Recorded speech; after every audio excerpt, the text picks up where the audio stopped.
വേഗത്തിൽ സമയം കളയാതെ ദൈവത്തിന്റെ ചിന്തയിലേക്ക് പ്രവേശിപ്പാനായി പരിശുദ്ധാത്മാവിൽ താല്പര്യപ്പെടുന്നു.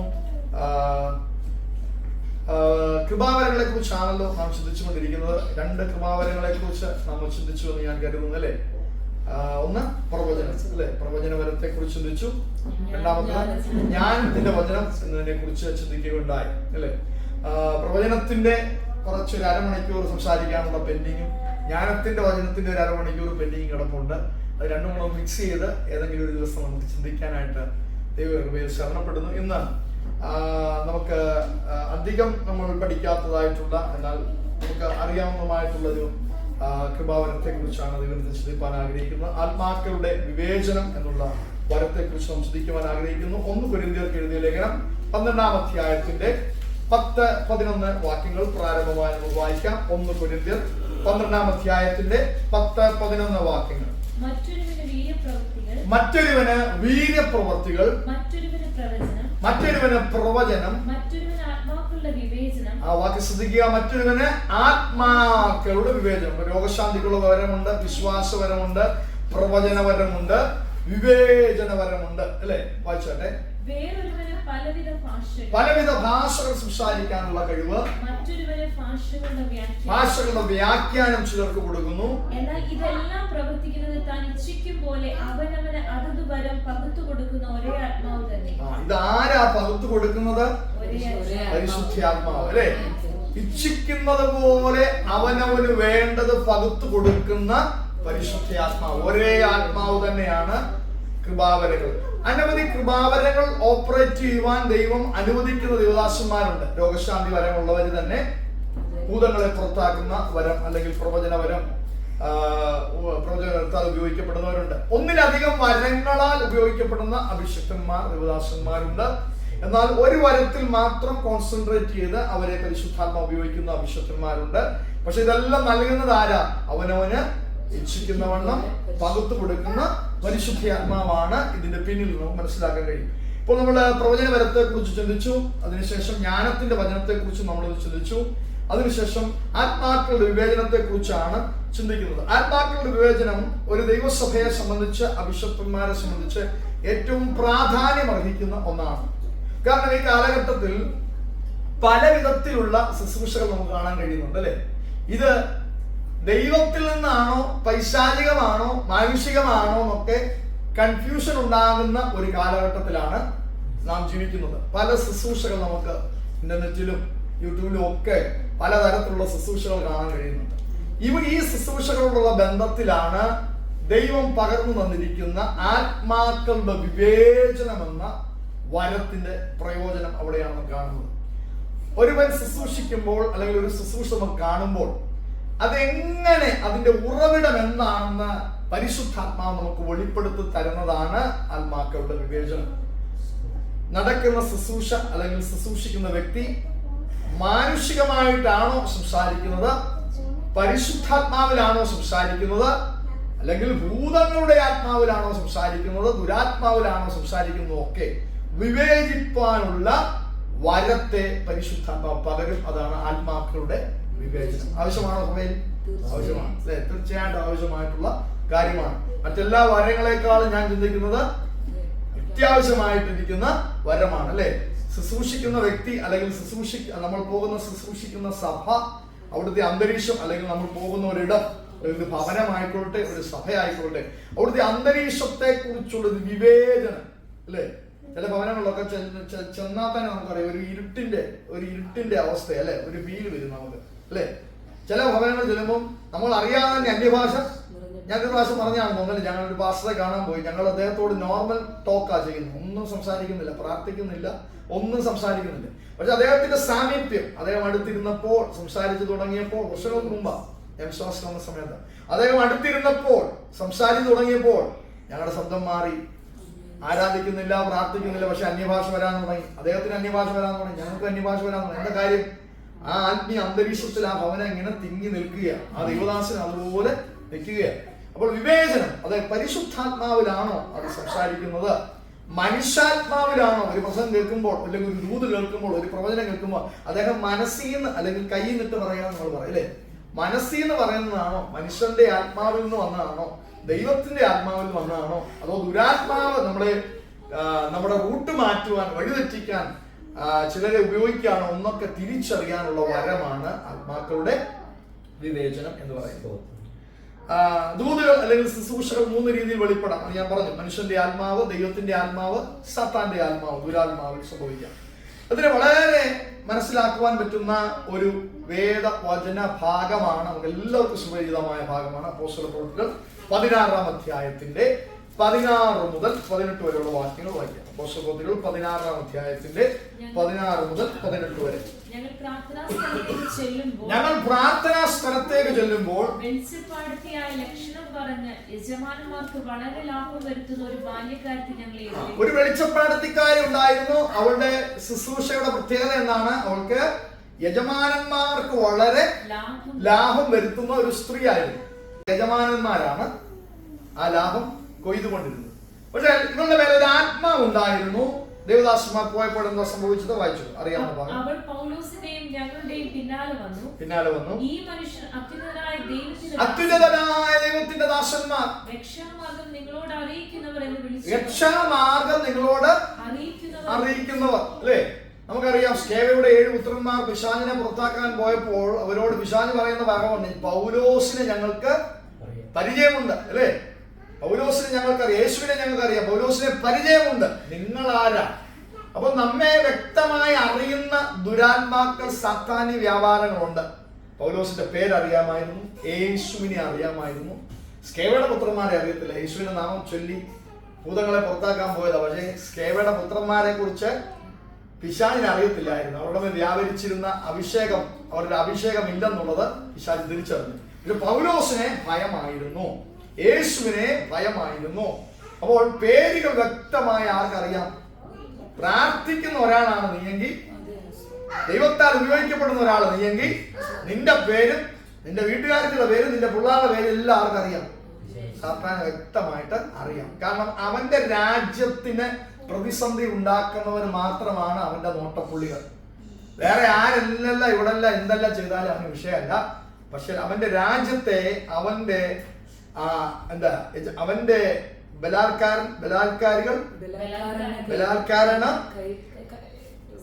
സ്വർഗരാജ്യത്തെ അവകാശമാക്കുന്നു അല്ലെ? അപ്പൊ എന്താണ്? അവന്റെ രാജ്യത്തെ അവകാശമാക്കുവാൻ, അവന്റെ രാജ്യത്തിൽ കൈയെടുത്താൻ ശ്രമിക്കുന്നവരെയാണ് അവൻ ടാർഗറ്റ് ചെയ്യുന്നത്. അവരാണ് അവന് പരിചയമുള്ളത്. ഇവിടെ ഈ ദുരാത്മാവിന് ആരെ പരിചയമുണ്ടായിരുന്നു? വെളിച്ചപ്പാടത്തിക്കാരിൽ വ്യാപരിച്ച ദുരാത്മാവിന് ആരെ പരിചയമായി? പൗലോസിനെ കണ്ടപ്പോഴേ പരിചയമായി. എന്താണ് ദൂതെന്താണ്? ഈ മനുഷ്യർ അത്യുന്നതനായ ദൈവത്തിന്റെ ദാസന്മാർ. സത്യമല്ലേ? അത്യുന്നതനായ ദൈവത്തിന്റെ ദാസന്മാർ, സത്യമായ ദൂതാണ്. വായിച്ചോട്ടെ. രക്ഷാമാർഗം നിങ്ങളോട് അറിയിക്കുന്നവർ. അവ കുറെ നാൾ ചെയ്തപ്പോൾ, പല നാൾ ചെയ്തു എന്ന അർത്ഥമുണ്ട്. അപ്പൊ കുറെ നാളായിട്ട് കൂടെ ഉണ്ട് അല്ലെ? പൗലോസ് ഒന്നും പറഞ്ഞില്ല, കുറച്ച് നാളായിട്ട്. കാരണം പറയുന്ന ദൂത് കറക്റ്റാ അല്ലെ? രക്ഷാമാർഗം അറിയിക്കുന്നവരാണ്, ദൈവത്തിന്റെ ദാസന്മാരാണ്, സത്യമായിട്ടുള്ള ദൂതാണ്. പല നാൾ ചെയ്തെന്ന് പറയുമ്പോൾ കുറെ നാൾ കൂടെ അവര് സഹിച്ചു അല്ലെ? പക്ഷെ സ്വാഭാവികമായും ഇവരെപ്പോഴും അവരുടെ കൂട്ടത്തിൽ ഇവള് നടക്കുമ്പോൾ സ്വാഭാവികമായി ജനത്തിനൊരു ചിന്ത ഉണ്ടാകും, ഇവരുടെ കൂട്ടത്തിലുള്ള ഒരു പെണ്ണാണ് ഇവളും. കാരണം അവളും പ്രവചിക്കുന്നുണ്ട്, ശുശ്രൂഷിക്കുന്നുണ്ട്. ഓക്കെ, അങ്ങനെ ഒരു ചിന്ത സാധാരണ ജനത്തിനുണ്ടാകാനുള്ള സാധ്യതയുണ്ട്. 2, പൗലോസിനെ ക്ലിയർ ആയിട്ട് മനസ്സിലായി ആരായത്? ദുരാത്മാവാണ് അല്ലെ? ദൈവാത്മാവ്. സംഭവം പറയുന്ന ദൂത് കറക്റ്റ് ആണെങ്കിലും പറയുന്ന ദൂതിന്റെ ഉറവിടം ദൈവാത്മാവിലല്ല എന്നാര് തിരിച്ചറിഞ്ഞു? പൗലോസ് ആത്മാക്കളുടെ വിവേചനമുള്ളവനാകയാൽ, അതിലേക്ക് അവൾ വരുന്നത്, ആത്മാക്കളുടെ വിവേചനമുള്ളവനാകയാൽ അവൾ വ്യാപരിച്ച ദൂത് കറക്റ്റ് ആണെങ്കിലും അവൾ വ്യാപരിക്കുന്ന ആ ദൂതിന്റെ ഉറവിടം പൈശാചിക ശക്തിയാണെന്ന് മനസ്സിലാക്കി പൗലോസ് എന്ത് ചെയ്തു? പല നാൾ ചെയ്തു വന്നപ്പോൾ മുഷിഞ്ഞ് തിരിഞ്ഞ് നോക്കി ഭൂതത്തോട്, അവളെ വിട്ടു പോകുവാൻ ഞാൻ യേശുക്രിസ്തുവിന്റെ നാമത്തിൽ നിന്നോട് കൽപ്പിക്കുന്നു എന്ന് പറഞ്ഞു. ആ നാഴികയിൽ തന്നെ അത് അവളെ വിട്ടുപോയി. ആമേൻ. അവളിലൊരു ഭൂതം ഉണ്ടായിരുന്നു. ഈ ഭൂതമായിരുന്നു സംസാരിച്ചുകൊണ്ടിരുന്നത്. കുറച്ച് ദിവസമൊക്കെ അവര് ഈ ഭൂതത്തെ കുറച്ച് ദിവസമൊക്കെ കൊണ്ട് നടന്ന് സഹിച്ചു അല്ലെ? എന്നിട്ടാണ് മുഷിഞ്ഞപ്പോൾ തിരിഞ്ഞ് ശാസിച്ചു. വയസ്സല്ലോ, എത്ര നാൾ ഭൂതം കൂടെ കൊണ്ട് നടന്നാലും മുഷിയാത്തവരുണ്ട് അല്ലെ? വർഷങ്ങൾ കൊണ്ട് നടന്നാൽ മുഷിയാത്തവരുണ്ട് അല്ലേ? ഇവരെ മുഷിഞ്ഞു. പരിശുദ്ധാത്മാവിൽ നിറഞ്ഞ പൗലോസിന് മുഷിഞ്ഞു തിരിഞ്ഞ് അവളുടെ ഭൂതത്തെ ശാസിച്ചു. ഭൂതത്തെ ശാസിച്ചപ്പോൾ പിന്നീട് താഴോട്ട് വലിയ പ്രശ്നങ്ങൾ ഉണ്ടാകുന്നുണ്ട്. അവരുടെ യജമാനന്മാർക്ക് ലാഭം നഷ്ടമായതുകൊണ്ട് അവരെ തടങ്കലിലാക്കുന്നത് കാണുന്നുണ്ട്. പിന്നെ കാരാഗ്രഹ പ്രമാണിയുടെ വിടുതൽ കാണുന്നുണ്ട്. അടിസ്ഥാനങ്ങൾ ഇളകുന്നത് കാണുന്നുണ്ട്. ഒരുപാട് ദൈവപ്രവൃത്തികൾ അവിടെ നടക്കുന്നത് നമുക്ക് കാണാൻ കഴിയുന്നുണ്ട്. പക്ഷെങ്കിൽ നമ്മൾ ചിന്തിച്ച സബ്ജക്റ്റിലേക്ക് വരാം. അവന് ആത്മാക്കളുടെ വിവേചനം എന്ന വരം ഉണ്ടായിരുന്നത് കൊണ്ട് അവളിൽ വ്യാപരിച്ച ശക്തിയെ തിരിച്ചറിഞ്ഞ് അവളെ ശാസിപ്പാനിടയായി തീർന്നു. അല്ലെങ്കിൽ നമുക്ക് ഈ ദൂതൊന്ന് ആഴത്തിൽ ചിന്തിച്ചൂടെ അല്ലേ? നമുക്ക് ഈ ആത്മാക്കളുടെ വിവേചനം ഒന്ന് മനസ്സിലാക്കിക്കൂടെ? കർത്താവ് ചിലരെ കാണുമ്പോൾ, ഞാൻ വലിയ കഴിവുള്ളവനാണെന്നല്ല പറയുന്നത്, ചിലരെ കാണുമ്പോൾ, ഞാൻ ജീവിയോട് പലപ്പോഴും പറഞ്ഞിട്ടുണ്ട്, ചിലരെ കാണുമ്പോൾ ഞാൻ പറഞ്ഞിട്ടുണ്ട്, ഇത് പരിശുദ്ധാത്മാവിലുള്ള പോക്കല്ല, പരിശുദ്ധാത്മാവിലുള്ള പോക്കല്ല ചിലരുടെ രീതികൾ. ഇവിടെ ഉള്ളവരല്ലേ, വെളിയിൽ നിങ്ങൾ അങ്ങനെ ചിന്തിക്കരുത്. വെളിയിൽ ചിലരെ കാണുമ്പോൾ, അല്ലെങ്കിൽ നമ്മൾ നാട്ടിലൊക്കെ ചിലപ്പോൾ കാണുമ്പോൾ, ചിലരെ കാണുമ്പോൾ പറയാം, ആ ആരാധന കണ്ടിട്ട്, ആ രീതികൾ കണ്ടിട്ട്, ആ കൈയുടെ പോക്ക് കണ്ടിട്ട്, ആ മുഖത്തിന്റെ ഭാവം കണ്ടിട്ട് ഇതിൽ വ്യാപരിക്കുന്നത് ദുരാത്മാവാണ്. ചിലരുടെ മുഖത്തൊരു ഭയം, ഒരു ഭീതി കാണും. ഒരെത്ര തീയുടെ ആരാധനയ്ക്കകത്ത് നിന്നാലും അവരുടെ മുഖത്തൊരു ഭയം കാണും, ഒരു ഭീതി കാണും. അങ്ങനെയുള്ള മുഖമുള്ളവരുണ്ട്. അവരെ കാണുമ്പോൾ നമുക്കറിയാം അതിൽ വ്യാപരിക്കുന്നത് ഒരു അന്ധകാര ശക്തിയാണ്. അവരുടെ ആരാധനയ്ക്ക് വേറൊരു പ്രത്യേകതയായിരിക്കും. അവരുടെ കൈകാലുകളുടെ ചലനത്തിന് വേറൊരു പ്രത്യേകതയായിരിക്കും. ഇതൊക്കെ ദുരാത്മാവിന്റെ ലക്ഷണങ്ങൾ. അവരുടെ സംസാരത്തിന് പ്രത്യേകത ഉണ്ടായിരിക്കും. ഡിപ്രഷൻ സ്പിരിറ്റിലായിരിക്കും അവരെപ്പോഴും സംസാരിക്കുന്നത്. നിരാശയുടെ വാക്കുകളായിരിക്കും എപ്പോഴും സംസാരിക്കുന്നത്. ഇങ്ങനെയൊക്കെ നമുക്ക് മനസ്സിലാക്കാൻ കഴിയും. അപ്പോൾ ആത്മാക്കളുടെ വിവേചനം എന്ന വരം നമുക്ക് ആവശ്യമാണ്. ഒരു ദൈവാസനെ കാണുമ്പോൾ, ഞാൻ പറഞ്ഞിട്ടുള്ളതാണ്, ഒരു ദൈവാസനെ കാണുമ്പോൾ അദ്ദേഹത്തിന്റെ ശുശ്രൂഷ, അദ്ദേഹത്തിന്റെ വായിൽ വരുന്ന പദം എനർജി നൽകുന്നതാണോ, അഭിഷേകം നൽകുന്നതാണോ, അത് നമ്മെ ഡിപ്രസ്ഡ് ആക്കുന്നതാണോ, അദ്ദേഹത്തിൽ വ്യാപരിക്കുന്ന ആത്മാവ് ഏതാണെന്ന് തിരിച്ചറിയാനുള്ള കൃപ ദൈവം നമുക്ക് തരും. അതാണ് ആത്മാക്കളുടെ വിവേചനം. അത് പൗലോസിലൂടെ ഉപയോഗപ്പെടുത്തുന്നത് കാണാൻ കഴിയുന്നുണ്ട്. ആത്മാക്കളുടെ വിവേചന വരവും ഭൂതങ്ങളെ പുറത്താക്കുന്ന വരവും തമ്മിൽ കണക്റ്റഡാണ്. ആണ് ഞാൻ പറയാൻ കാര്യം. ഭൂതങ്ങളെ പുറത്താക്കുന്ന വരവും ആത്മാക്കളുടെ വിവേചനം കണക്റ്റഡ് ആവാൻ പറയാൻ കാര്യം, ഒരാളെ കണ്ടു കഴിഞ്ഞാൽ, എനിക്ക് കോട്ടയത്തുള്ള ഒരു പാസ്റ്റർ അറിയാമെന്ന് എനിക്ക് അറിയത്തില്ല, കുഞ്ഞുമോൻ പാസ്റ്റർ എന്നാണെന്ന് തോന്നുന്നു അദ്ദേഹത്തിന്റെ പേര്. അദ്ദേഹത്തിന്റെ പ്രത്യേകത ഉണ്ട്. ഞങ്ങളുടെ നാട്ടില്, ഞങ്ങളുടെ ചർച്ചകളിലൊക്കെ പലപ്പോഴും വരാറുണ്ട്. പ്രായമുള്ള മനുഷ്യനാണ് അദ്ദേഹം. എനിക്ക് തോന്നുന്നു ഏകദേശം 7-ോ 8-ോ വരെ കണ്ട് പഠിച്ചിട്ടുള്ളൂ. അത്രയും മാത്രമേ പഠനമുള്ളൊരു വ്യക്തി. പക്ഷെ അമേരിക്കയിലും എല്ലാ സ്ഥലത്തും ഒറ്റ ശുശ്രൂഷയുള്ളൂ, ഭൂതങ്ങളെ പുറത്താക്കണം എന്നുള്ള ശുശ്രൂഷയുള്ളൂ. അത്ര ശക്തമായി ഉപയോഗിക്കുന്ന ദൈവദാസന. അദ്ദേഹത്തിന് അടുത്ത് ഭൂതം ബാധിച്ച ഒരാൾ പോയി ഇരുന്നാൽ, അല്ലെങ്കിൽ അദ്ദേഹം സംബന്ധിക്കുന്ന മീറ്റിങ്ങിൽ ഭൂതം ബാധിച്ച ഒരാൾ ഉണ്ടെങ്കിൽ അത് ഇളകിയിരിക്കും, വിട്ടുപോയിരിക്കും. അദ്ദേഹത്തിന്റെ ഒരു പ്രത്യേകത, അദ്ദേഹത്തെ കാണുമ്പോൾ ഇതിന് ചലനം ഉണ്ടാകും. ഭൂതങ്ങളുടെ മേലുള്ള അധികാരമുള്ള വരമുള്ള മനുഷ്യനാണ്. അപ്പോൾ അദ്ദേഹത്തെ കാണുമ്പോൾ തന്നെ ഈ ശക്തികൾ ചലിക്കാൻ തുടങ്ങും. അദ്ദേഹം ചിലപ്പോൾ ഒരു പേപ്പർ, എപ്പോഴും ഞങ്ങൾ ശ്രദ്ധിക്കാറുണ്ട്, അതായത് ഒരു പേപ്പർ ഇങ്ങനെ എടുത്തിട്ട് അതിങ്ങനെ ഒരു പേപ്പർ ഇങ്ങനെ ചുരുട്ടിട്ട് ഇങ്ങനെ തോളത്തേക്ക് വെച്ചിട്ട്, അത് ഭൂതമുള്ള ആളാണെങ്കിൽ ആ തോളിങ്ങനെ പതുക്കെ ചലിപ്പിച്ച് അതങ്ങ് വെളിപ്പെടും. ഇപ്പൊ ഞങ്ങളുടെ വിശ്വാസം എന്ന സമയത്ത് ഞങ്ങള് ആരാധനയുടെ കൂടെ ബിനിൽ എന്ന് പറഞ്ഞൊരു ബ്രദറുണ്ട്. അപ്പം ഈ ശുശ്രൂഷ നടന്നുകൊണ്ടിരിക്കുമ്പോൾ, അപ്പം ഇവിടെ നമുക്കൊന്ന് ടെസ്റ്റ് ചെയ്താലോ, നമ്മുടെ മേൽ ഇനി വല്ല കൊണ്ടോ എന്ന് അവൻ പറഞ്ഞു. അവൻ നമുക്ക് ടെസ്റ്റ് ചെയ്യാം.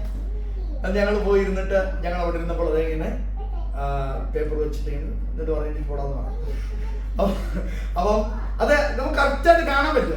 കാരണം അത് അദ്ദേഹത്തിന് കൊടുത്തൊരു വരമാണ്, ദൈവം കൊടുത്ത ഒരു വരമാണ്. കാരണം അത് ഭൂതമുള്ള വ്യക്തി ആ ഷോൾഡർ ഇങ്ങനെ ചലിപ്പിക്കും, ആടാൻ തുടങ്ങും. അപ്പോൾ ദൈവം കൊടുത്തൊരു വരമാണ്. അപ്പം ഇത് ഈ ഭൂതങ്ങളുടെ മേലുള്ള വരവും ഈ ആത്മാക്കളുടെ വിവേചനവും കണക്റ്റഡാണ്. അതുകൊണ്ടാണ് പൗലോസ് അപ്പോസ്തലന് വിവേചിച്ചതിന് ശേഷം എന്ത് ചെയ്തു? അവരുടെ ഭൂതത്തെ തിരിച്ചറിഞ്ഞ് ശാസിക്കുന്നത്. യേശു കർത്താവിന്റെ ശുശ്രൂഷകൾ നമുക്കത് കാണാൻ കഴിയുന്നുണ്ടല്ലേ? 1-2 ഭാഗം നമുക്ക് തൊടാം. മർക്കോസ് സുവിശേഷം 5-ാം അധ്യായത്തിന്റെ 1 മുതൽ 9 വരെയുള്ള വാക്യങ്ങൾ. മർക്കോസ് സുവിശേഷം 5-ാം അധ്യായം 1 മുതൽ 9 വരെ വേഗത്തിൽ വായിച്ചാൽ നല്ലതായിരിക്കും. അവർ കടലിന്റെ അക്കരെ ഗദരദേശത്തെത്തി. പടകിൽ നിന്നിറങ്ങിയ ഉടനെ അശുദ്ധാത്മാവുള്ളൊരു മനുഷ്യൻ കല്ലറകളിൽ വന്ന് അവനെ എതിരേറ്റു. അവന്റെ പാർപ്പ് കല്ലറകളിലായിരുന്നു. ആർക്കും അവനെ ചങ്ങലകൊണ്ട് പോലും ബന്ധിച്ചുകൂടായിരുന്നു. ഭൂതശക്തികളാൽ പിടിക്കപ്പെടുന്നവർക്ക് ഭൂതാത്മാവിൽ ഉള്ള ഒരു പ്രത്യേക ഒരു ശക്തി അവരുടെ മേലുള്ള ശരീരത്തിൽ വ്യാപരിക്കും. അവരെ ആർക്കും പിടിച്ചു നിർത്താൻ കഴിയത്തില്ല. പണ്ട് ഞാൻ വിശ്വാസം വരുന്ന സമയത്തുള്ള ആദ്യ സഭയിലെ ആദ്യ ചർച്ചിലെ കാര്യങ്ങൾ വളരെ നമുക്ക് അതിശയിപ്പിക്കുന്ന കാര്യങ്ങളാണ്. അവിടെ ഒരു ഭൂതമടങ്ങി അവൾക്ക് മരിക്കണം, അവൾക്ക് മരിക്കാനായ താല്പര്യമുള്ളത്, മരിക്കണം എന്നുള്ള ചിന്തയാണ്. ഈ ഭാഗത്ത് നമുക്കത് കാണാൻ കഴിയും അല്ലെ. ലഗ്യോൻ ബാധിച്ച മനുഷ്യനും അത് കാണാൻ കഴിയും. അവൻ തന്റെ ശരീരത്തെ ഇങ്ങനെ കല്ലുകൊണ്ട് ഇടിച്ചു അല്ലെ, മരിക്കാനായിട്ട് ആഗ്രഹിച്ച് കല്ലുകൊണ്ട് ഇടിച്ചത് കാണാൻ കഴിയും. അവന്റെ പാർപ്പ് ഗുഹകളിലായിരുന്നു. ആരുമായിട്ട് സഹകരിക്കാൻ താല്പര്യമില്ല, ഇരുട്ടിൽ പോയി താമസിക്കാനായിട്ട് ആഗ്രഹിക്കും. ചങ്ങലകൾ കൊണ്ട് അവൻ ബന്ധിക്കപ്പെട്ടിരുന്നു. അവൻ അത്ര ശക്തനായതുകൊണ്ട് ജനം അവനെ ചങ്ങലകൾ കൊണ്ട് ബന്ധിക്കപ്പെട്ടിരുന്ന മനുഷ്യനാണ്. മാത്രമല്ല കാടുകളിലേക്ക് പിശാച് അവനെ ഓടിച്ചിരുന്നു. അന്ധകാരം നിറഞ്ഞ അല്ലെങ്കിൽ ഇരുട്ട് നിറഞ്ഞ കാടുകളിലേക്ക് അവനെ ഓടിച്ചിരുന്നു.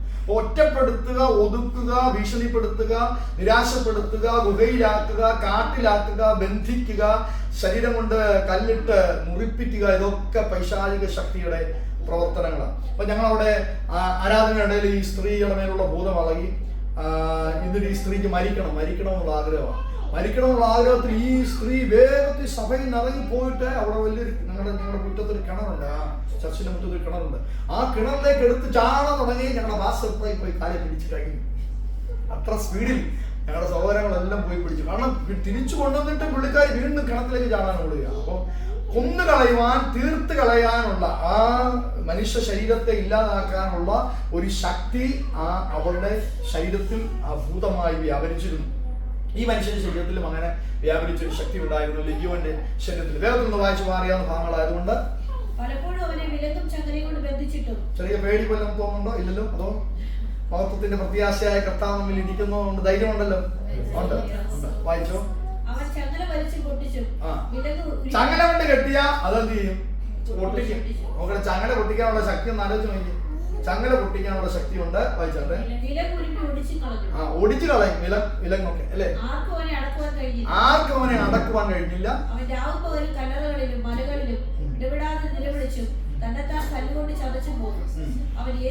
കല്ലുകൊണ്ട് ചതയ്ക്കുക, നിലവിളിക്കുക, കാടുകളിൽ പാർക്കുക, ഗുഹകളിൽ പാർക്കുക, ഇരുട്ടിഷ്ടപ്പെടുക. ഇരുട്ടിഷ്ടപ്പെടുന്ന ആരും ഉണ്ടോ? ഇരുട്ടത്തിരിക്കണം,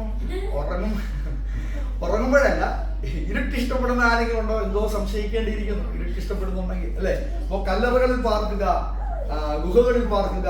വായിച്ചു. അവൻ യേശുവിനെ ദൂരത്തുനിന്ന് കണ്ടിട്ട് ഓടിച്ചെന്ന് അവനെ നമസ്കരിച്ചു. അവൻ ഉറക്കെ നിലവിളിച്ചു, യേശുവേ, മഹോന്നതനായ ദൈവത്തിന്റെ പുത്ര, എനിക്കും നിനക്കും തമ്മിൽ എന്ത്? ദൈവത്താണ് എന്നെ ദണ്ഡിപ്പിക്കരുത് എന്ന് അപേക്ഷിക്കുന്നു എന്ന് പറഞ്ഞു. അശുദ്ധാത്മാവേ, ഈ മനുഷ്യനെ വിട്ട് പുറപ്പെട്ടു പോകാൻ യേശു കൽപ്പിച്ചിരുന്നു എന്നൊരു പദം അവിടെ എഴുതിയിരിക്കുക. കണ്ടപ്പോൾ കൽപ്പിച്ചെന്നല്ല, കൽപ്പിച്ചിരുന്നു. കാരണം അക്കരയിൽ നിന്ന് ശിഷ്യന്മാരെ അക്കരയ്ക്ക് പോകുക എന്ന് പറഞ്ഞപ്പോഴേ അപ്പം നിറച്ച് 12 കൊട്ട നിറച്ചെടുത്ത ശേഷം അടുത്ത പദം യേശു പറഞ്ഞത് ആ ദുരാത്മാവിനെ ശാസിക്കുകയായിരുന്നു. കൽപ്പിച്ചു കഴിഞ്ഞിരുന്നു. പിന്നാണ് അക്കരയിൽ നിന്ന് ഇക്കരയിലേക്ക് വന്നത്. ഓൾറെഡി കർത്താവ് അത് ചെയ്തു. കർത്താവ് സ്പിരിറ്റിൽ അത് മനസ്സിലാക്കി. അക്കരയിൽ ആരുണ്ട്? നിലവിളിക്കുന്ന ആ മനുഷ്യനെ കർത്താവിന് ഇഷ്ടപ്പെട്ടു അല്ലെ. ഭൂതം ബാധിച്ച മനുഷ്യനാണ്. ജന്മത്തിൽ ഒരു മനുഷ്യർക്ക് ഇഷ്ടമല്ലാത്തൊരു മനുഷ്യൻ, കുടുംബം അദ്ദേഹത്തെ തള്ളി ഉപേക്ഷിച്ച് കാണും അല്ലെ. ആ ദേശം അദ്ദേഹത്തെ ഉപേക്ഷിച്ച് കാണും. അവർ ഭയപ്പെട്ട് അവനെ ബന്ധിച്ചതാണ് ചങ്ങലകൾ കൊണ്ട്. അങ്ങനെ ഉപേക്ഷിക്കപ്പെട്ട ഒരു മനുഷ്യൻ. പക്ഷേ ഇപ്പുറത്ത് 12 കൊട്ടയൊക്കെ നിറച്ചെടുത്ത് ശിഷ്യന്മാർ സന്തോഷിച്ച് ഈ ബാക്കി വരുന്ന ഫുഡൊക്കെ ഇവിടെ കൊണ്ടുപോകണമെന്നൊക്കെ ഇങ്ങനെ ചിന്തിച്ചുകൊണ്ടിരിക്കുമ്പം കർത്താവ് പറയാണ്, അതെല്ലാം അവിടെ വെച്ചിട്ട് വാ, അടുത്ത പരിപാടിക്ക് പോകാന്ന് പറഞ്ഞിട്ട് എന്നിട്ട് അക്കരയ്ക്ക് പോവുകയാണ്. അപ്പോൾ ആ മനുഷ്യനെ കർത്താവ് സ്നേഹിക്കാൻ കാരണം അവൻ ദക്കപ്പൊലി എന്ന് പറയുന്ന പട്ടണത്തിലായിരുന്നു. ദക്കപ്പൊലി പട്ടണത്തിൽ ഗവൺമെന്റ് ഒഫീഷ്യൽസ് താമസിക്കുന്ന ഒരു പട്ടണമാണ് ദക്കപ്പൊലി. ആ ദക്കപ്പൊലി പട്ടണത്തിലെ ദൈവത്തിന് അവനെ ഉപയോഗിക്കുവാൻ പദ്ധതി ഉണ്ടായിരുന്നത് കൊണ്ടും തന്റെ 12, ഞാൻ വിശ്വസിക്കുന്നതാണ്, തന്റെ 12 അപ്പോസ്തലന്മാരെ കൊണ്ട് കഴിയാത്ത ഒരു ദൈവപ്രവൃത്തി ഈ ഗവൺമെന്റ് ഒഫീഷ്യൽസ് താമസിക്കുന്ന ദക്കപ്പൊലി പട്ടണത്തിൽ അവനെ കൊണ്ട് ചെയ്തെടുക്കാൻ കഴിയുമെന്ന് കർത്താവ് പറഞ്ഞു. ഇവന്മാരെല്ലാം അപ്പത്തിന്റെ കണക്ക് എടുത്തുകൊണ്ടിരിക്കുമ്പോ അല്ലേ, കർത്താവ് പറയാണ്, ആണ്ട് അപ്പുറത്തൊരുത്തനുണ്ട്, ഇപ്പൊ ബന്ധിക്കപ്പെട്ടവനാണ്, ഇപ്പൊ പരാജയത്തിലാണ്, ഇപ്പൊ ചങ്ങലകളാൽ പിടിക്കപ്പെട്ടിരിക്കുകയാണ്. പക്ഷെ അവനെ വിടുവിച്ചാൽ, അവന്റെ മേലുള്ള ഭൂതത്തെ പുറത്താക്കിയാൽ, അവനെ ബന്ധിപ്പിക്കുന്ന ശക്തിയെ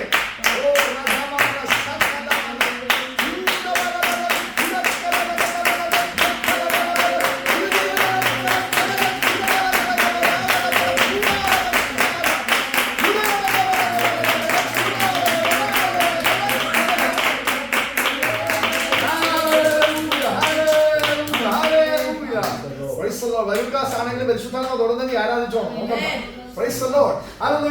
അതുകൊണ്ട് അവനെ വിടുവിച്ച വിടുവിച്ചാൽ അവൻ ഉപയോഗിക്കപ്പെടും.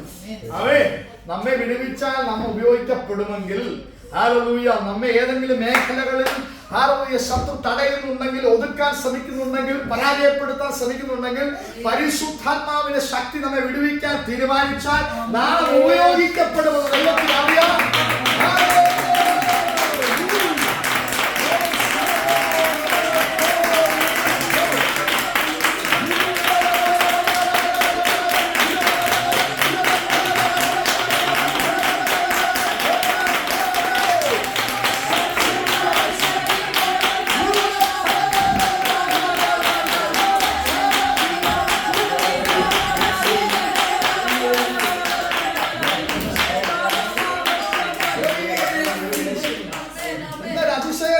ഞാൻ വീണ്ടും ചിന്തിക്കാൻ ആഗ്രഹിക്കും. എന്തൊരു അതിശയകരമായ 12 അപ്പോസ്തലന്മാരെ അക്കരെ വിട്ടേച്ച് ആ പട്ടണത്തെ ശുശ്രൂഷിക്കാൻ ഒരുത്തനെ അയക്കാനില്ലേ കർത്താവിന്? പത്രോസുണ്ട്, യാക്കോബുണ്ട്, യോഹന്നാനുണ്ട്, ഇത്ര ശക്തരായ അഭിഷക്തന്മാരുണ്ട് അല്ലേ? ഒരാളെ അയക്കത്തില്ലായിരുന്നു. ആരും ചെയ്തില്ല. അവനെ വിടുവിച്ചാൽ ആ പട്ടണം വിടുവിക്കപ്പെടുമെന്നും ആ പട്ടണത്തിന്റെ മേൽ വ്യാപരിക്കുന്ന പൈശാചിക ശക്തിയുടെ ഉറവിടം അവനാണെന്നും അവനെ വ്യാപരിക്കുന്ന 6000-ത്തിലധികം വരുന്ന ഗദ്യോന്യ ശക്തിയെ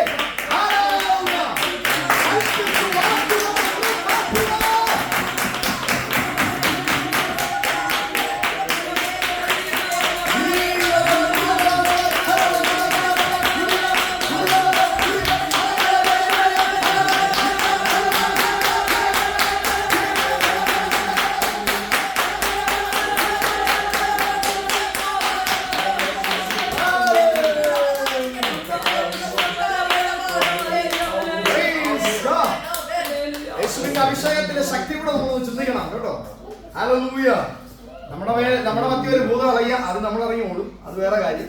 പ്രൈസ് ദി ലോർഡ്. ഒരു ഭൂതം ഇളകി കഴിഞ്ഞാൽ അതിന്റെ തലയെ പിടിച്ച് നമ്മൾ കറക്കി കുത്തി അല്ലെ, പേരും ചോദിച്ച് വിട്ടുപോകാനൊക്കെ 10 പ്രാവശ്യം കൽപ്പിച്ചൊക്കെ ഇറക്കുന്നല്ലേ. എന്നാൽ ഒരുവൻ അക്കരെ നിന്നുകൊണ്ട്, കിലോമീറ്റർ അക്കരെ നിന്നുകൊണ്ട് അവനെ കാണുന്നതിന് മുമ്പ് അവന്റെ മേൽ വ്യാപരിച്ചിരുന്ന 6000 ഭൂതത്തെ ശാസിച്ചിട്ടാണ് ജനദേശത്ത് കാൽവെച്ചത്. ജനദേശത്ത് കാൽവെച്ചപ്പോൾ ഇവിടെ വ്യാപരിക്കുന്ന ശക്തിയുള്ള പൈശാചികനാൽ പിടിക്കപ്പെട്ടവനെ എന്റെ അടുക്ക വലിച്ചുകൊണ്ട് വരാനല്ല കർത്താവ് പറഞ്ഞത്. അവൻ ഗദരദേശത്ത് കാൽവെച്ചപ്പോൾ അവന്റെ കാലിന്റെ കീഴേ വന്ന്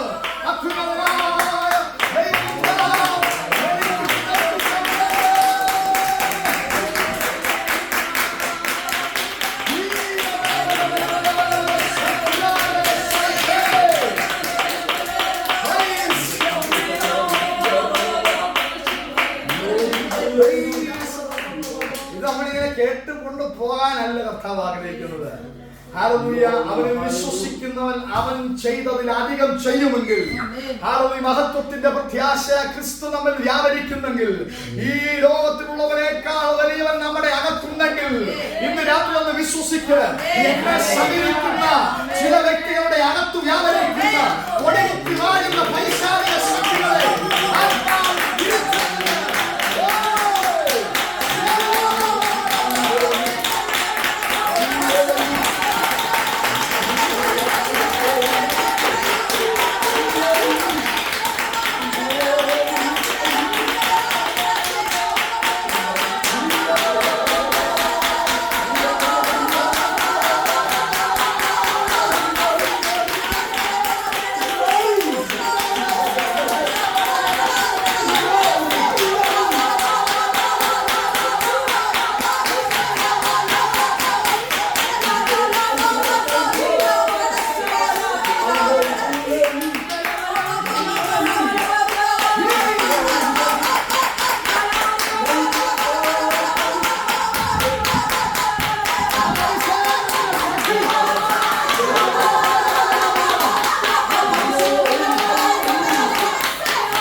പറയുന്നു. ഹല്ലേലൂയ.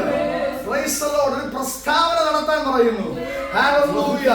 6000 ലെഗ്യോന്മാരൊന്നും വിട്ടുപോയില്ലെങ്കിലും നിന്റെ അടുത്ത് സമീപിക്കുന്ന ഹല്ലേലൂയ നിന്നോട് ബന്ധപ്പെടുന്ന ചില വ്യക്തികൾ വ്യാപരിക്കുന്ന 1 2 എണ്ണത്തിനെ അങ്ങനെ പുറത്താക്കുവാൻ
നിങ്ങളുടെ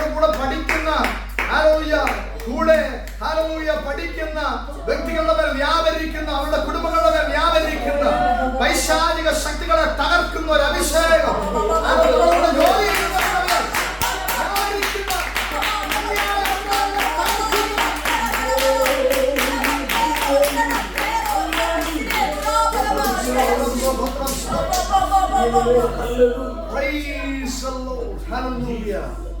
അതുകൊണ്ട് കർത്താവ് അതിനോട് കൽപ്പിച്ചില്ല. ആ ഭാഗം വായിച്ച് വേഗത്തിൽ നിർത്തുവാൻ ആഗ്രഹിക്കുന്നു. സമയം പോകുന്നല്ലോ. കൽപ്പിച്ചിരുന്നു.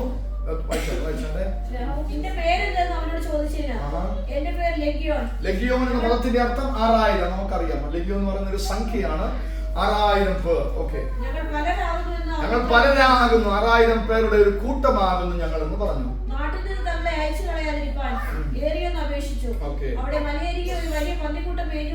മതി, ആ ഭാഗങ്ങളൊക്കെ നമുക്കറിയാം. വിശദീകരിക്കാൻ ആഗ്രഹിക്കുന്ന ആത്മാക്കളുടെ വിവേചനത്തിലേക്കാണല്ലോ നാം വന്നത്. അതിനകത്ത് ഒരു കാര്യം മനസ്സിലാക്കാൻ കഴിയുന്നുണ്ട്. ഈ ഭൂതങ്ങൾ പലപ്പോഴും അവരുടെ പേരോ ഡീറ്റെയിൽസോ ഒന്നും വെളിപ്പെടുത്താൻ ആഗ്രഹിക്കുന്നവരല്ല. നമ്മൾ കിണഞ്ഞ് പരിശ്രമിച്ചാൽ ചിലപ്പോൾ എന്തെങ്കിലുമൊക്കെ പറയുന്നേ ഉള്ളൂ, ഉദ്ദേശങ്ങളൊക്കെ പറയുന്നേ ഉള്ളൂ. പക്ഷെ മനഃപൂർവ്വമായി അവർ പറയാതിരിക്കും. ഒരു മറച്ചു വെക്കാനുള്ള ഒരു ആഗ്രഹം അവിടെ അകത്തുണ്ടാകും. പക്ഷെ യേശു ചോദിച്ചതിന് എന്ത് ചെയ്തു? എല്ലാം ക്ലിയർ കട്ടായിട്ട് ഉത്തരം പറഞ്ഞു. ലെഗിയോൻ അറിയുന്ന ഒരു കൂട്ടമാകുന്നു ഞങ്ങൾ, 6000 പേര്. അപ്പൊ യേശുവിന്റെ ശുശ്രൂഷയിൽ അത് യേശുവിൽ നിന്ന് ഒരു ശക്തിക്കും മറഞ്ഞിരിക്കാൻ കഴിയത്തില്ല. 6000 ആയാലും 7000 ആയാലും 10000 ആയാലും ആര് കണ്ടുപിടിക്കും? യേശു കണ്ടുപിടിക്കും. അതുകൊണ്ട് അവന്റെ കണ്ണിൽ നിന്ന് ഒരു ദുഷ്ടാത്മാവിനും മറഞ്ഞിരിക്കാൻ കഴിയത്തില്ല. ആ സംഖ്യയെ കർത്താവ് വെളിപ്പെടുത്തുന്നത് അവിടെ കാണാൻ കഴിയുന്നുണ്ട്. മറ്റൊരു ഭാഗത്തും ഭൂതത്തിന്റെ ആ സംഖ്യയെ വെളിപ്പെടുത്തുന്നത് വിവേചനാത്മാവിൽ വെളിപ്പെടുത്തുന്ന ഭാഗം നമുക്ക് കാണാൻ കഴിയുന്നുണ്ട്. ലൂക്കോസ് വിശേഷം 8-ാം അധ്യായത്തിന്റെ 2-ാമത്തെ വാക്യം. അതുകൂടെ ഒരു പന്തിന് വരും. അവൻ ദുരാത്മാക്കളെയും വ്യാധികളെയും നീക്കി സൗഖ്യം വരുത്തിയ ചില സ്ത്രീകളും 7 ഭൂതങ്ങൾ. എത്ര ഭൂതങ്ങളാ? 7 ഭൂതങ്ങൾ വിട്ടുപോയ. കണ്ടോ എന്ത് കൃത്യമായ സംഖ്യ അവിടെ എഴുതി വെച്ചിരിക്കുന്നത്. 7 ഭൂതങ്ങളിൽ നിന്ന് കർത്താവ് അവളെ വിടുവിച്ചു. ക്ലിയർ കണക്ക് അവിടെ എഴുതിയിരിക്കുക. Praise the Lord. അതുകൊണ്ട് കർത്താവിന് അത്രയ്ക്ക് വിവേചനം ഉണ്ടായിരുന്നു. ഒരു വ്യക്തിയെ കണ്ടു കഴിഞ്ഞാൽ അതിനകത്ത് 6000 ആണോ 7 ആണോ 8 ആണോ 2 ആണോ എന്നൊക്കെ ഉള്ളത് കർത്താവിന്റെ ആത്മാവിന്റെ വിവേചനത്താൽ തിരിച്ചറിയുവാൻ കഴിയുമായിരുന്നു. അപ്പോൾ 7 ആത്മാക്കൾ 7 ഭൂതങ്ങളിൽ നിന്ന് വിടുവിക്കപ്പെട്ട സ്ത്രീയെ അവിടെ നമുക്ക് കാണാൻ കഴിയുന്നുണ്ട്. വിശ്വാസത്തിന് വരത്തിലേക്ക് പ്രവേശിക്കണമെന്നുണ്ട്. ആത്മാക്കളുടെ വിവേചനം നമ്മളുടെ ഏകദേശം തീർന്നു കഴിഞ്ഞു. വിശ്വാസത്തിന്റെ വരത്തിലേക്ക് പ്രവേശിക്കാനായിട്ട് ഇവിടെ സമയമില്ല. ഒരു വാക്യം മാത്രം വായിച്ച് നമ്മൾ ഇൻട്രോഡക്ഷൻ മാത്രം വായിച്ച് പ്രാർത്ഥിക്കാൻ പോവുകയാണ്. റോമർക്ക് എഴുതിയ ലേഖനം 12-ാം അധ്യായത്തിന്റെ 3-ാമത്തെ വാക്യം. അടുത്ത വരമാണ് വിശ്വാസവരം. റോമർ 12-3. ഭാവിക്കേണ്ടതിന് മീതെ ഭാവിച്ചുയരാതെ വിശ്വാസത്തിന്റെ അളവ് പങ്കിട്ടതുപോലെ ദൈവം അവനവന് വിശ്വാസത്തിന്റെ അളവ് പങ്കിട്ടതുപോലെ സുബോധമാകും വേണം ഭാവിക്കണമെന്ന് ഞാൻ എനിക്ക് ലഭിച്ച കൃപയാൽ ഭാവിക്കേണ്ടതിന് മുമ്പേ ഭാവിച്ചുയരാതെ ദൈവം അവനവന് വിശ്വാസത്തിന്റെ അളവ് വിശ്വാസത്തിന് എന്തുണ്ടെന്ന് അവിടെ എഴുതിയിരിക്കുന്നത് ഒരളവുണ്ട് അല്ലേ? വിശ്വാസത്തിന് ദൈവം നമ്മൾക്കകത്തോട് വിശ്വാസം ഉണ്ടെങ്കിലും ദൈവം നമുക്ക് പകർന്നു തന്നിരിക്കുന്ന വിശ്വാസത്തിന് ഒരളവുണ്ട്. ആ അളവിനത്രേ പങ്കിട്ടതുപോലെ സുബോധമാകും വേണം ഭാവിക്കണം. അപ്പൊ ഓരോരുത്തർക്കും വിശ്വാസത്തിന്റെ അളവിൽ വ്യത്യാസം ദൈവം കൊടുത്തിരിക്കുന്നു. വിശ്വാസത്തിന്റെ വരത്തിന് വ്യത്യാസം കൊടുത്തിരിക്കുന്നു. അളവിന് വ്യത്യാസം കൊടുത്തിരിക്കുന്നു. ചിലർക്ക് ഒരു രോഗിയെ കണ്ടു കഴിഞ്ഞാൽ അല്ലെങ്കിൽ ഒരു വീൽ ചെയറിൽ വരുന്ന ഒരാളെ കണ്ടു കഴിഞ്ഞാൽ അവൻ എഴുന്നേക്കുമെന്ന് വിശ്വാസത്തോടെ അവൻ പ്രാർത്ഥിക്കും. എന്നാൽ ചിലരുടെ അകത്ത് എഴുന്നേക്കോ പ്രാർത്ഥിക്കണം. വിശ്വാസത്തിന്റെ അളവ് വ്യത്യാസമാണ്. അവനെ വീൽ ചെയറിൽ നിന്ന് എഴുന്നേൽപ്പിക്കുന്ന വിശ്വാസത്തിന്റെ അളവുണ്ട്. എന്നാൽ അവൻ എഴുന്നേക്കുമോ എന്ന് ഡൗട്ട് അടിക്കുന്ന വിശ്വാസമുള്ളവരും ഉണ്ട്. ഓരോരുത്തർക്കും എന്താ ദൈവം കൊടുത്തിരിക്കുന്ന വിശ്വാസത്തിന്റെ അളവുണ്ട്. വിശ്വാസ വരവും ദൈവം കൊടുത്തിരിക്കുന്നതാണെന്ന് മനസ്സിലാക്കാൻ കഴിയും. നമുക്ക് സ്വാഭാവികമായ ഒരു വിശ്വാസമുണ്ട് അല്ലെ? സ്വാഭാവികമായ ദൈവത്തിൽ ഒരു വിശ്വാസമുണ്ട്. അതിനേക്കാൾ അപ്പുറമായി ദൈവം പകർന്നു തരുന്ന ഒരു വരം കൂടുണ്ട്. അതാണ് വിശ്വാസത്തിന്റെ വരം. വിശ്വസിച്ചുകൊണ്ട് ചെയ്യാൻ കഴിയുന്ന ആത്മാക്കളുടെ വിവേചനം പോലെ, പ്രവചന വരം പോലെ, രോഗശാന്തി വരം പോലെ വിശ്വാസത്തിന്റെ ഒരു വരമുണ്ട്. അത് ദൈവം നമുക്ക് പകർന്നു തരുന്നതാണ്. അതിന് അളവുകളുണ്ട് എന്നും മനസ്സിലാക്കാൻ കഴിയുന്നുണ്ട്. ഇനിയും ഞാൻ എടുക്കുവാനായിട്ട് ആഗ്രഹിക്കുന്നില്ല. ഒരു വാക്യം കൂടെ വേണം വായിച്ചു. മത്തായിയുടെ സുവിശേഷം 14-ാം അധ്യായത്തിന്റെ 29 മുതൽ 33 വരെയുള്ള വാക്യം. മത്തായിയുടെ സുവിശേഷം 14-ാം അധ്യായം 29 മുതൽ 33 വരെ. വരിക എന്നവൻ പറഞ്ഞു. പത്രോസിനോട് പറയുന്ന ഭാഗമാണ് അല്ലെ? വിശദീകരിക്കാൻ ആഗ്രഹിക്കുന്നില്ല. കടലിൽ നടന്നു വരുമ്പോൾ കർത്താവ് അവനെ കടലിൽ നടന്നു വരുന്നുണ്ട്, ഭൂതമാണെന്നൊക്കെ നിലവിളിക്കുന്നുണ്ട്. എന്നിട്ട് കർത്താവാണെന്ന് പറയുമ്പോൾ നീ ആകുന്നെങ്കിൽ എന്നെ കൂടെ അങ്ങോട്ട് വിളിക്കണമെന്നൊക്കെ പത്രോസ് പറയുന്നുണ്ട്. അപ്പോൾ ഒരു ശബ്ദം പുറപ്പെട്ട് കർത്താവിന്റെ വായിരുന്നു, വരിക. അതൊരു റീമയാണ്. ആ പദത്തിനൊരു അധികാരമുണ്ട്. അത് പദത്തിനൊരു ശക്തിയുണ്ട്. വരിക എന്ന കർത്താവിന്റെ വായിൽ ഒരു പദം ഉത്ഭവിച്ചപ്പോൾ, പുറപ്പെട്ടപ്പോൾ പത്രോസിനൊരു ശക്തി ലഭിക്കുകയാണ്. തന്റെ കാലുകൾക്ക് ഒരു അധികാരം ലഭിക്കുകയാണ് വെള്ളത്തിന്റെ മേൽ നടക്കാനായിട്ടുള്ളത്. പത്രോസിന് സ്വാഭാവികമായിട്ടുണ്ടായ ഒരു കഴിവല്ല. പിന്നെയോ കർത്താവിന്റെ വായിൽ നിന്ന് പുറപ്പെട്ടൊരു ശബ്ദം, വരിക എന്നൊരു ശബ്ദം, പെർമിഷൻ. അവന്റെ കാലുകളെ വെള്ളത്തിന്റെ മേൽ ഊന്നി നടക്കുവാൻ പ്രാപ്തിയുള്ളതാക്കി മാറ്റി അവൻ വെള്ളത്തിന്റെ മുകളിൽ നടന്നു. എന്നാൽ എന്താ സംഭവിച്ചതായിട്ട് വായിച്ച വേഗത്തിൽ? പത്രോസ് പടകിൽ നിന്ന് ഇറങ്ങി യേശുവിന്റെ അടുക്കൽ ചെല്ലുവാൻ വെള്ളത്തിന്മേൽ നടന്നു. എന്നാൽ അവൻ കാറ്റ് കണ്ട് 10-15 ചുവട് വെച്ച് കഴിഞ്ഞപ്പോഴാണ് പുള്ളി ഓർത്തത്, ഞാൻ പടകിലല്ല നടന്നുകൊണ്ടിരിക്കുന്നത്. എവിടെ നടന്നുകൊണ്ടിരിക്കുന്നത്? വെള്ളത്തിൽ, തിരമാലയുടെ മേളിലാണ് നടന്നുകൊണ്ടിരിക്കുന്നത്. പുള്ളിക്ക് അന്നേരമാണ് മനസ്സിലായത്. എന്ത് കണ്ടു? കാറ്റ് കണ്ട് പേടിച്ച്. കാറ്റ് കണ്ട് പേടിച്ചപ്പോ പേടിച്ചാന്ന് പറ്റും. അവിടെ എഴുതിയിരിക്കുന്ന പേടിച്ചാ മുങ്ങി താഴും അല്ലെ? പേടിച്ച് മുങ്ങി താഴുകയാൽ നിലവിളിച്ചു. പദം ശ്രദ്ധിച്ചോ? അല്പവിശ്വാസിയെ നീ എന്തിന്. അപ്പൊ അവന്റെ വിശ്വാസം എങ്ങനെയുള്ളായിരുന്നു? കുറച്ച് അല്ലേ? കുറച്ച് നേരത്തേക്ക് മാത്രമുള്ള വിശ്വാസം അല്ലേ? സഭയിൽ ആരാധനയ്ക്ക് വരുമ്പോൾ മാത്രമുള്ള വിശ്വാസം അല്ലേ? ഒരു ഇടമീറ്റിംഗ് കൂടുമ്പോൾ മാത്രമുള്ള വിശ്വാസം, അല്ലെങ്കിൽ എന്തെങ്കിലും നമ്മൾ കാര്യം സാധിക്കണം എന്നുള്ളപ്പോൾ ആ ടൈമിലേക്ക് മാത്രമുള്ള ഒരു വിശ്വാസം. അതിന്റെ പേരാണ് അല്പവിശ്വാസം അല്ലേ? അല്പവിശ്വാസിയെ നീ എന്തിന് സംശയിച്ചു. അപ്പൊ വിശ്വാസത്തിന് അളവിന് വ്യത്യാസമുണ്ട്. വിശ്വാസം കുറഞ്ഞ് കൂടിയിരിക്കുന്ന വ്യക്തികളെ കുറിച്ച് നമ്മൾ പഠിക്കാം. പിന്നീട് വിശ്വാസത്തെ കുറിച്ച് ഡീറ്റെയിൽ ആയിട്ട് പഠിക്കുമ്പോൾ ഇവിടെ ഒരു അല്പവിശ്വാസം നമ്മൾ കണ്ടു. ഇനി വലിയൊരു വിശ്വാസത്തെ കുറിച്ച് നമ്മൾ അടുത്ത ആഴ്ച പഠിക്കും. ഇങ്ങനൊരു വിശ്വാസം നമുക്ക് പറയാൻ പറ്റുന്നു.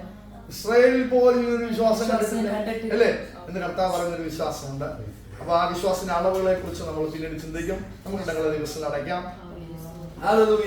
മുങ്ങിത്താഴുകയാൽ പൗലോസിന്റെ കരത്തിൽ കർത്താവ് പിടിച്ചു. അല്പവിശ്വാസിയെ നീ എന്തിന് സംശയിച്ചു? കാരണം സംശയിക്കാൻ പാടില്ലായിരുന്നു എന്നാണ് കർത്താവ് അതിനകത്ത് ഒരു ധ്വനി നൽകുന്നത്. കാരണം എന്റെ വായിൽ നിന്ന് പുറപ്പെട്ട വരിക എന്ന ശബ്ദത്തിന് നിന്നെ വെള്ളത്തിന്റെ മേൽ അധികാരത്തോട് നിർത്തുവാൻ കഴിവുള്ളതാണ്. നീ എന്തുകൊണ്ട് ചുറ്റുപാടുകളെ നോക്കി? നീ നീ എന്തുകൊണ്ട് സാഹചര്യത്തെ നോക്കി? നീ എന്തുകൊണ്ട് തിരമാലകളെ നോക്കി? എന്റെ വായിൽ നിന്ന് പുറപ്പെട്ട വചനം നോക്കാതെ എന്നിൽ നിന്നുള്ള ദൃഷ്ടി നീ എന്തിനു മാറ്റി എന്നാണ് കർത്താവോട് ചോദിക്കുന്നത്. നിനക്ക് അല്പവിശ്വാസമായി പോയി. ഹല്ലേലൂയ. നിന്റെ വിശ്വാസത്തിന്റെ വ്യാപ്തി കുറവായി പോയി. അതുകൊണ്ടാണ് നീ മുങ്ങിത്താഴുവാൻ ഇടയായി തീർന്നത്. വിശ്വാസത്തെ വരത്തെ കുറിച്ച് നമ്മൾ ഡീറ്റെയിലായി പിന്നീട് പഠിക്കും. ഹല്ലേലൂയ. ദൈവവരങ്ങളിലേക്ക് ഒന്ന് സമർപ്പിച്ചാട്ടെ. ഹല്ലേലൂയ. ഈ വരങ്ങളൊക്കെ കർത്താവ് നമുക്ക് നൽകിയിരിക്കുന്നത് പൊതുപ്രയോജനത്തിനാകുന്നു എന്ന് എഴുതിയിരിക്കുന്നു.